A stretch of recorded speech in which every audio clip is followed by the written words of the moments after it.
Samantala, patuloy sa pagmamonitor ang lahat kaugnay ng ating lagay ng panahon. Si April Neri naman ang maghatid sa atin ng pinakuling ulat panahon live mula sa Pag-asa DOST. Magandang hapon sa iyo, April.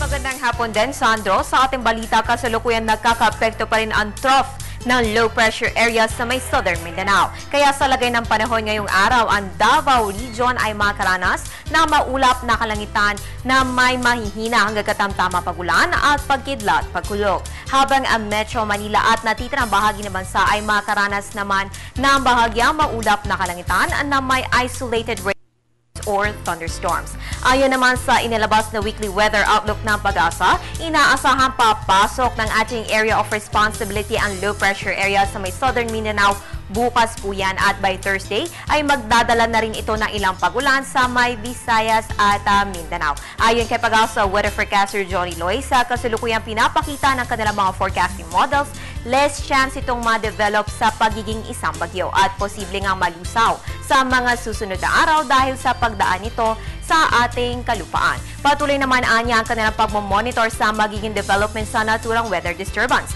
Kaya tutok lang sa PTV para sa weather updates hatid sa inyo ng Panahon TV Express.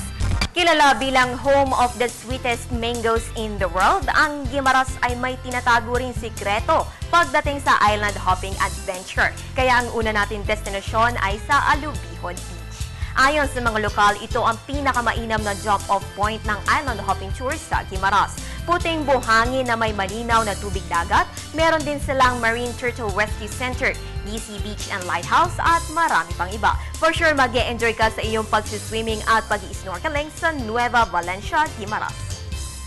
Sa lagay naman ng panahon, ang inasagot ang temperatura dito ngayong araw ay 25 to 33 degrees Celsius at makakaranas ng partly cloudy skies with isolated rain showers or thunderstorms. At mga kababayan, ngayong linggo ipinagdiriwang ang Manggahan Festival. Ito ay isang week-long piyesta saring aktibidad tulad ng food fest, fun run at pag-promote ng mga produkto at milestones ng agri-trade sa naturang probinsya. Dito rin idinadaos taon-taon ang kanilang search for mutya ng Guimaras. Kaya mga kababayan, kung kaya, abay sumunod ngayong linggo sa Guimaras, which is definitely more fun during Manggahan.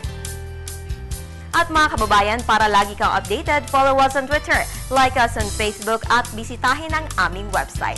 At yan ang pinakahuling balita mula dito sa Pag-asa DOST. Para sa Telebisyon ng Bayan, April Nerio.